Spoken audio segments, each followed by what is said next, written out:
বাড়ি মাতা মনোরা বেগম, গ্রাম পোস্ট রামনগর, উপজেলা আশাশুনি, জেলা সাতক্ষীরা।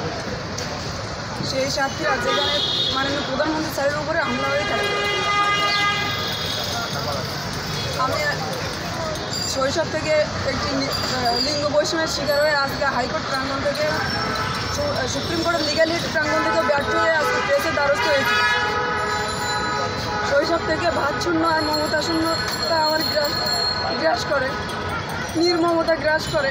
আমার দেহের অনেক হাড়গুলো বিধ্বস্ত হয়েছে। আমার গর্ভধারিণী মায়ের কারণে যে ব্যথাগুলো থানা কোর্ট চত্বরে ঘুরতে ঘুরতে আজকে প্রায় 9 বছর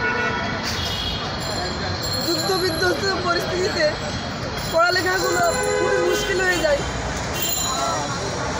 তখন আইনের আশ্রয় নিয়ে এসপি অফিসে গিয়ে অনেকবার বলার পর থানা কোর্ট এসপি অফিস গিয়ে আমি মাত্র এ পর্যন্ত আমি কেবল আমার শিক্ষাটুকু বাঁচাতে পারিছি। যা না হলে আমি আজকে প্রেসের সামনে এসে কথা বলতে পারতাম না। মাননীয় প্রধানমন্ত্রী স্যার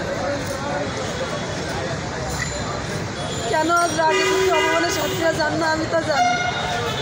ওই একই কারণে আমিও প্রাণীর জেলা ত্যাগ করেছি।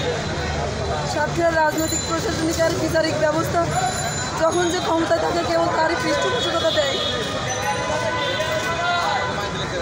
পর্দার অন্তরালে যারা নিয়মকে শাসন করে আমি তাদের কথা বলছি। তোমার ফ্যামিলি, তোমার নিজেদের কি করছো? এলাকাবাসী তোমার এলাকাবাসী না, কে করছে তুই সেইটা বলো। ওইগুলো বলে তোমার নাম নাই।